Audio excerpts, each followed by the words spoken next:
Hello, my name is Meredith. So I thought it would be fun to look at some romance tropes in books and to rate them based on my personal enjoyment and also just based on how I've seen them used in the books that I've read. I'm going to be taking this from a writer's perspective. Pretty much everything that I read is filtered through a perspective of how is this used to hook the reader. So I'll be talking about these tropes in light of how do writers actually use this trope? Is this an effective trope? Is this a trope that I have enjoyed and that has made me fall in love with a book? If you've read a book where a trope that I don't like is done well, please tell me. I would love to read it. Okay, so I just pulled up a list of common romance tropes online, and I'm just gonna go through them and talk about which ones I like, which ones I don't like. So let's do this. Okay, I'm starting off with the love triangle because I think this is the first romance trope that I was introduced to as a young reader. I was like 13, 14. This was all over the place, right? We had Twilight, we had Hunger Games. I didn't think too much of it when I was younger, but I was also like not that inspired by those love stories. Here's what it does do. It creates tension, it creates conflict for which person is actually going to win out in the end, right? Like, so it creates this decision where they can't just settle down with the person that they love. They have to think about a different person. So it elongates the relationship, it creates conflict. It does those things that are good to have in books, but I actually hate this trope. Like, I genuinely hate this trope. If I know now that a book has a love triangle in it, I probably will stay away from it. And I think the reason for me is that I'm a bit of a romantic. If you really love somebody enough to be with them, especially like for the rest of your life, then you're not going to be distracted by another person. And if you are, then that first relationship probably isn't all that you're looking for in a relationship. And so I actually despise this trope. Anyway, this trope is a zero from me. Okay, let's do fake dating or fake relationship. I think in theory it's okay, right? So basically, what it does is it creates this secret that the characters have, right? It creates some forced proximity so that they have to be near each other and acting in a dating way. So it gets them thinking about dating when they weren't before. It can be fun. The only experience that I have with this, I found this trope contrived, which basically means that the premise of the book was fake dating, but the reason they had to fake date was completely silly. Like, it did not have to happen to get the characters what they wanted. Like, normal people would have gone about it in like a normal way. They wouldn't have tried to fake date somebody in order to accomplish their goals. It made it seem like the author's hand was so completely obvious. So I've never seen this trope done well, like ever. And I think you'd have to just have a really brilliant reason why they needed to fake date, and I would have to believe you. And so I'd love to see it done well because I think it could be fun if I was convinced it was necessary. Okay, let's do one that I am a fan of, with caveats, but I am a fan of it. Enemies to lovers. Pretty much, this is the most popular romance trend right now, or maybe ever, I don't know, but definitely right now. And I think psychologically, there are a ton of reasons why this is, right? Like somebody actually seeing you at your worst and then falling in love with you anyway. There's this whole turnaround, there's this whole seeing a person in a new light, there's the very, very slow burn of coming to love each other. There are a lot of reasons why this is fantastic, and I do adore this trope. Like, I really love it. I've seen quite a few good examples of this.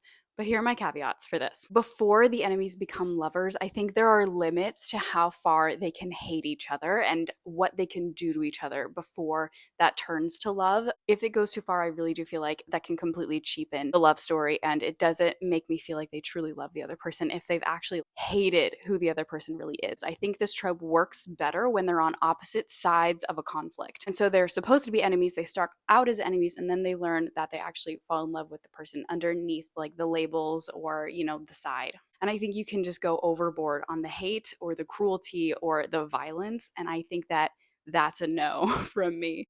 Okay, another trope I love is the grumpy versus sunshine. I think this is so much fun. My book has this, just writing like those two polar opposites attracting and then also having those differences like not change in the other person, but be understood. And then, especially if they have to work together to problem solve or to figure out a goal or whatever, I think there's a lot of fun in that where people can solve these conflicts in different ways because they have different strengths depending on if they are the sunshine person or the grumpy person.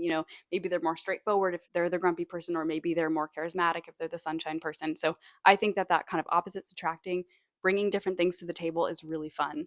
Okay, Insta Love. Does anybody like Insta Love? Here's this. If you have ever read a book where Insta Love was done well, like it sold you on it, then tell me because I have to know. The Starless Sea is Insta Love, and that was pretty weird.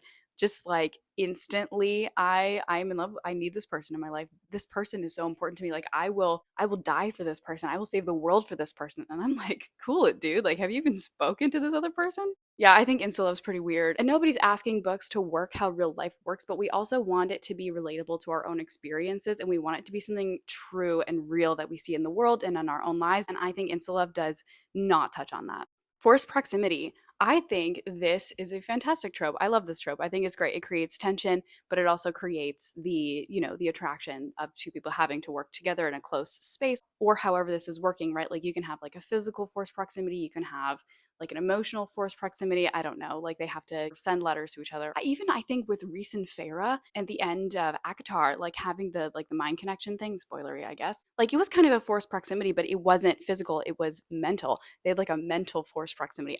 Reese was the one who forced it. Like I think you can do different kinds of forced proximity, which is really interesting. In Vow of Thieves, their forced proximity was not just like they had to be together to do something, but they were literally shackled together. That was fantastic. I don't even think it's a trope. I think it's like a romance device. Like it's something that's used to pull people together, and it's something that has a ton of variety. So I don't even know if I would call it a trope. I honestly feel like it's more of a device. But also be careful with this one because I think this also can be contrived depending on how you use it. Make sure that if you actually are forcing them to be in proximity, that the force is real and not contrived and like has a really good reason and totally makes sense within the world of the story, that it's not just the author forcing them together, but there's a good reason. Forbidden Love, fantastic. Yeah, I think this is great. There's no enemy, there's no hate there, but it has that same idea of like you can't be together because everybody knows you shouldn't be together. A lot of times the lovers are on opposite sides of some type of conflict. So a story like this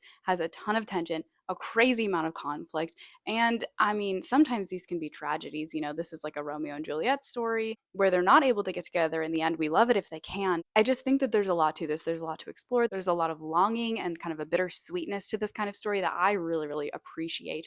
And I think it just has an opportunity to dig through some interesting themes. Again, like, why is it forbidden? Make sure that that's on target and checks out logically. Soulmates or like fated mates. Okay, this one I also think depends. I've seen this done super, super well. I've seen this done maybe not as well. And I actually have a book idea for this type of trope. I really like the way I've conceptualized it in my own story that I'm thinking about writing. So I'm very fond of this trope because of that. But I've also seen it done a little bit wonky. I mean, like I said, I definitely love the idea of like two people whose souls just kind of align and connect, and like they can't get away from each other. They're just kind of, it feels like destiny is pulling them together. Like I love that. I'm great with that. Especially if this involves like sacrificing for each other or chasing each other across like years or ages or continents or whatever this is. Like, I think this is great. So, I do really like this trope if it's done well. Of course, everything you can like if it's done well. Okay, I'm gonna put these last two in the same category because I think they go together. So, there's like second chance love or childhood sweethearts love. I adore both of these. I think these are so sweet and fun, and it creates this kind of nostalgic, again, like a little bit of a bittersweet type of atmosphere to the romance, and I really like that. That's just my personal preference. Like, a lot of people don't love Alina and Mal's love story in Shadow and Bone, but I actually love it. At times, Mal is a little bit, boring or a little bit annoying, but the idea of them having like a childhood love and then they do justice to that childhood love, kind of go back to the place where they started and kind of live that dream that they had. I just absolutely adore that. Again, because I just really like the nostalgic, bittersweet type of feeling. And I think the second chance love as well does a similar thing where there's a past relationship, there's past memories, and they're getting a second shot at it. Maybe as a little bit different people, a little bit older, but I still think it captures that feeling of like nostalgia. And I really, really like this. I don't really have any caveats for this. Okay, those are all the tropes that I will be talking about today. Thanks so much for watching.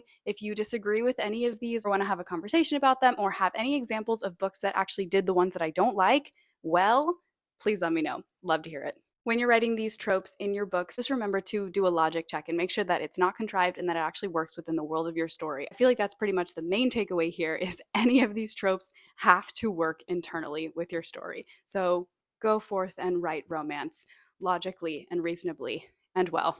If you enjoyed this video, give it a like down below, and also subscribe to see more writing videos from me. I also have a Fiverr for developmental book critiques and book coaching, so check the link out for that below if you're interested. Thanks so much for watching, and I'll see you in another video. Bye.